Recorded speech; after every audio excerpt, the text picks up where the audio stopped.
Hello दोस्तों, नमस्कार। स्वागत है आप सभी का आपके अपने यूट्यूब चैनल में। एसएससी एमटीएस का जो एग्ज़ाम है वो अक्टूबर महीने में है। और दोस्तों, आपको जीके जीएस की सबसे अच्छी फ्री में तैयारी इस चैनल के माध्यम से रोज़ाना करवाई जा रही है। तो जिन्होंने भी इस चैनल को अभी तक सब्सक्राइब नहीं कर रखा है, सभी से रिक्वेस्ट करूँगा एक बार चैनल को सारे के सारे जने सब्सक्राइब करके नोटिफिकेशन ऑन कर लीजिए। आज की क्लास में मैं जीके के टॉप 25 वायरल प्रश्न लेकर आया हूं।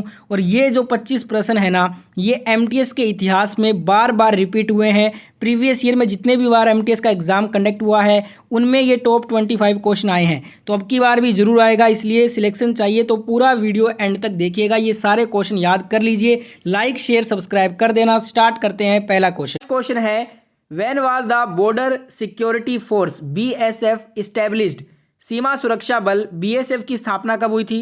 तो बीएसएफ की स्थापना हुई थी दिसंबर 1965 में। तो जिन्होंने भी आंसर ऑप्शन सी किया है उनका आंसर सही है। साथ साथ में आपको हर क्वेश्चन का आंसर कमेंट करना है, इससे आपको पता चलेगा कि आपकी तैयारी अभी तक कितनी है। सभी क्वेश्चन प्रीवियस ईयर हैं, ठीक है। अगला क्वेश्चन, गरबा किस राज्य का प्रमुख लोक नृत्य है? Garba is the main folk dance of which state? जो गरबा है ना, ये दोस्तों गुजरात राज्य का प्रमुख लोक नृत्य है। तो जिन्होंने भी आंसर ऑप्शन सी किया है उनका आंसर सही होगा। देखिए, डांडिया और गरबा ये दोनों प्रमुख लोक नृत्य हैं गुजरात के। अगला क्वेश्चन है, अफगानिस्तान की राजधानी का नाम क्या है? What is the name of the capital of Afghanistan? अब पिछले साल काफ़ी सुर्खियों में था अफगानिस्तान तालिबान की वजह से, इसलिए पिछले साल जो एमटीएस पेपर हुआ था उसमें अफगानिस्तान की राजधानी पूछी थी। और राजधानी जो है ना अफगानिस्तान की वो दोस्तों काबुल है। तो राइट आंसर ऑप्शन सी हो जाएगा। अगर आपसे पूछ ले कि ढाका किसकी है, तो ढाका है बांग्लादेश की। जो थिम्पू है ये भूटान की है और इस्लामाबाद है पाकिस्तान की। अगला क्वेश्चन देखिए, निम्न में से कौन सी पुस्तक रविंद्रनाथ टैगोर के द्वारा लिखी गई? Which of the following books was written by Rabindranath Tagore? तो रविंद्रनाथ टैगोर जी के द्वारा प्रसिद्ध पुस्तक गीतांजलि लिखा गया है। और इसी पुस्तक के लिए इन्हें 1913 में साहित्य का नोबेल प्राइज भी दिया गया था। और रविंद्रनाथ टैगोर जी नोबेल पुरस्कार पाने वाले पहले भारतीय थे। अगला क्वेश्चन देखिए, करो या मरो का जो नारा है ना वो महात्मा गांधी ने किस आंदोलन में दिया था? In which movement Mahatma Gandhi gave the slogan of do or die? तो ये बात है 8 अगस्त 1942 की। जी हाँ, 8 अगस्त 1942 से जो महात्मा गांधी का क्विट इंडिया मूवमेंट भारत छोड़ो आंदोलन शुरू हुआ था। और इसी आंदोलन में महात्मा गांधी ने नारा दिया था करो या मरो का। तो राइट आंसर हो जाएगा option C, quit India movement. अगला क्वेश्चन है, अंतर्राष्ट्रीय महिला दिवस किस तिथि को मनाया जाता है? International women's day is celebrated on which date? तो ये मनाते हैं हम प्रत्येक वर्ष 8 मार्च को। Right answer is option number C होगा। 30 जनवरी को हम मनाते हैं महात्मा गांधी की याद में शहीद दिवस। 24 मई को हम मनाते हैं राष्ट्रीय भाई दिवस, ठीक है। अगला क्वेश्चन देखते हैं, शिव कुमार शर्मा इनका संबंध किस वाद्य यंत्र से है? Shiv Kumar Sharma is related to which musical instrument? तो ये क्वेश्चन एसएससी ने बहुत बार पूछा है प्रीवियस एग्जाम्स में। तो शिव कुमार जो शर्मा है इनका संबंध है संतूर वाद्य यंत्र से। राइट आंसर जो भी कर रहे हैं ऑप्शन बी को, उनका आंसर बिल्कुल करेक्ट होगा। अगला क्वेश्चन देखिए, ईरानी ट्रॉफी का संबंध किस खेल से है? Irani trophy is related to which sport? SSC MTS में ये क्वेश्चन लगभग आपके पिछले जितने भी एग्जाम हुए एमटीएस में सब में ये क्वेश्चन आपको देखने को मिला है। ईरानी ट्रॉफी का संबंध है क्रिकेट खेल से। राइट आंसर हो जाएगा ऑप्शन डी इस क्वेश्चन का। सभी आंसर कमेंट करेंगे, सभी के आंसर चेक करूंगा लास्ट में। अगला क्वेश्चन है, बांधवगढ़ राष्ट्रीय उद्यान कहां पर स्थित है? Where is Bandhavgarh national park located? तो ये देखने को मिलता है हमें मध्य प्रदेश में। तो जिनका भी आंसर आ रहा है मध्य प्रदेश, उनका आंसर सही होगा। एक दोस्तों बांधवगढ़ राष्ट्रीय उद्यान है जो कि मध्य प्रदेश में है, एक है बांदीपुर नेशनल पार्क। अगर आपसे बांदीपुर राष्ट्रीय उद्यान पूछ ले तब आपका आंसर होगा कर्नाटक, ठीक है। अगला क्वेश्चन देखिए, श्रीनगर निम्न में से किस नदी के किनारे पर अवस्थित है? Srinagar is situated on the banks of which of the following rivers? जो श्रीनगर है ये दोस्तों अवस्थित है झेलम नदी के किनारे पर। जिनका भी आंसर आया है ऑप्शन डी, उनका आंसर बिल्कुल सही होगा। बढ़ते हैं अगले क्वेश्चन की तरफ। देखिए, अगला प्रीवियस ईयर क्वेश्चन है, खानवा का युद्ध किनके बीच में लड़ा गया था? The battle of Khanwa was fought between? तो ये बात है 1527 की। जी हाँ, 1527 को ये युद्ध हुआ था और ये युद्ध हुआ था बाबर और राणा सांगा के मध्य। तो राइट आंसर कर लीजिए ऑप्शन बी को। अगला क्वेश्चन करेंगे उससे पहले सभी एक साथ वीडियो को लाइक करेंगे। जिन्होंने भी अभी तक इस सेशन को लाइक नहीं किया है, जितने भी प्यारे दोस्त देख रहे हैं, एक साथ लाइक बटन दबा दीजिए, वीडियो को शेयर भी कर दीजिए। और अगर आप ऐसी वीडियो रोजाना सबसे पहले देखना चाहते हैं तो चैनल को सब्सक्राइब कर लीजिए और बेल आइकन ऑन कर लीजिए रोजाना वीडियो देखने के लिए। अगला क्वेश्चन दिया है, who among the following invented the electric bulb. निम्न में से किसके द्वारा विद्युत बल्ब का आविष्कार किया गया है।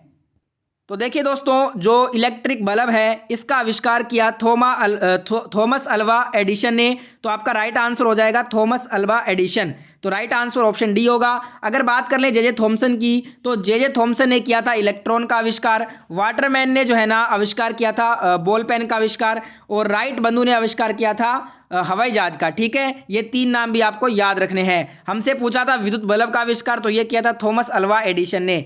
अगला क्वेश्चन देखिए, सोडियम हाइड्रोक्साइड यानी कि NaOH की बात हो रही है, ये किसका रासायनिक नाम होता है। Sodium hydroxide NaOH is the chemical name of which. तो ये रासायनिक नाम है कास्टिक सोडे का। तो राइट आंसर जिनका भी ऑप्शन डी आया है उनका आंसर बिल्कुल सही होगा। आप सभी भी आंसर जरूर कमेंट कीजिए। अगला क्वेश्चन है, वे पदार्थ जिनका परमाणु भार समान तथा परमाणु क्रमांक अलग अलग है यानी कि भिन्न भिन्न है, वो क्या कहलाते हैं। What are the substances whose atomic weight is the same and atomic number is different. तो देखिए, परमाणु भार समान है और क्रमांक अलग अलग है, तो उसे हम बोलेंगे आइसोबार यानी कि संभारिक। राइट आंसर ऑप्शन बी होगा। अगला क्वेश्चन, मरासमस रोग किसकी कमी के कारण होता है। Marasmus disease is caused due to the deficiency of which. तो मरासमस जो रोग होता है ये प्रोटीन की कमी से होता है। जिनका भी आंसर ऑप्शन डी आया है उनका आंसर बिल्कुल सही होगा। अगला क्वेश्चन है, मुगल साम्राज्य का आरंभ किस युद्ध से हुआ था। With which war did the Mughal empire begin. तो देखिए, ये बात है 1526 की। 1526 में पानीपत का प्रथम युद्ध लड़ा गया था इब्राहिम लोदी और बाबर के बीच में, जिसमें बाबर ने इब्राहिम लोदी को मारकर मुगल साम्राज्य की स्थापना की थी भारत में। तो राइट आंसर हो जाएगा first battle of Panipat, Panipat की पहली लड़ाई। अगला क्वेश्चन देखिए, जापान की मुद्रा का नाम क्या है। What is the name of the currency of Japan. Japan की मुद्रा का नाम है येन। तो राइट आंसर ऑप्शन डी होगा। क्यात जो है ये म्यांमार की मुद्रा है। रुपया बात कर लें तो रुपया दोस्तों भारत, पाकिस्तान, श्रीलंका तीनों की जो करेंसी का नाम है वो रुपया है। ठीक है। अगला क्वेश्चन, ज्ञानपीठ पुरस्कार किस क्षेत्र में दिया जाता है। The Jnanpith award is given in which field. तो ये दिया जाता है लिटरेचर, साहित्य के क्षेत्र में। ऑप्शन ए जिनका भी आंसर आया है उनका आंसर सही होगा। अगला क्वेश्चन है, संगमरमर चट्टानों किस श्रेणी में आते हैं ये। Marble falls under which category of rocks. संगमरमर चट्टान जो है ये कायांतरित यानी कि मेटामॉर्फिक चट्टानों की कैटेगरी में आते हैं, श्रेणी में। ऑप्शन सी राइट आंसर होगा। सभी प्रीवियस ईयर क्वेश्चन है ये। अगला क्वेश्चन, निम्नलिखित में से कौन एक सैद्धांतिक मात्रा नहीं है। विच of the following is not a vector quantity. बात कर लें सैद्धांतिक मात्रा की, त्वरण, बल, संवेग। त्वरण, बल, संवेग ये तीनों की तीनों सैद्धांतिक मात्रा के उदाहरण है। भाई आपका जो इलेक्ट्रिक करंट है ना, विद्युत धारा, ये सैद्धांतिक मात्रा नहीं है बल्कि ये एक अदिश है। तो राइट आंसर ऑप्शन बी हो जाएगा। अगला क्वेश्चन है, मोनाजाइट किस धातु का प्रमुख स्रोत होता है। Monazite is the main source of which metal. जो मोनाजाइट है ये थोरियम धातु का प्रमुख स्रोत होता है। तो जिनका भी आंसर ऑप्शन सी आया है उनका आंसर सही होगा।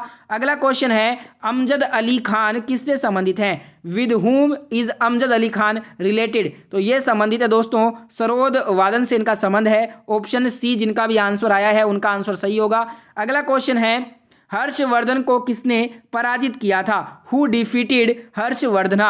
हर्षवर्धन और जो है ना इनकी पहली राजधानी का नाम पूछा आता है थानेसर, इनकी दूसरी राजधानी है कन्नौज। और हर्षवर्धन के कार्यकाल में जो चीनी यात्री आया था उसका नाम था हेनसांग। और एक क्वेश्चन बनता है, हर्षवर्धन को किसने पराजित किया। तो इसे पराजित किया था पुलकेशिन द्वितीय ने। राइट आंसर ऑप्शन बी हो जाएगा। अगला क्वेश्चन देखिए, पृथ्वी के किस भाग पर जी का मान अधिकतम होता है। Which part of the earth has the maximum value of G. G पे जो है ना अधिकतम मान जो जी का होगा वो होगा ध्रुवों पर, पोल्स पर। ऑप्शन बी राइट आंसर हो जाएगा। देखिए दोस्तों, आज का लास्ट 25 नंबर क्वेश्चन आपके स्क्रीन पे है और ये आज का होमवर्क क्वेश्चन है। इसका आंसर आप सभी को कमेंट करके बताना है। ठीक है। किस अंग को आरबीसी का कब्रिस्तान कहा जाता है। Which organ is called the graveyard of RBC. जिनको भी इसका आंसर मालूम है कमेंट करके बताइए। आपने इस प्रीवियस ईयर पेपर में कितना स्कोर किया है वो भी कमेंट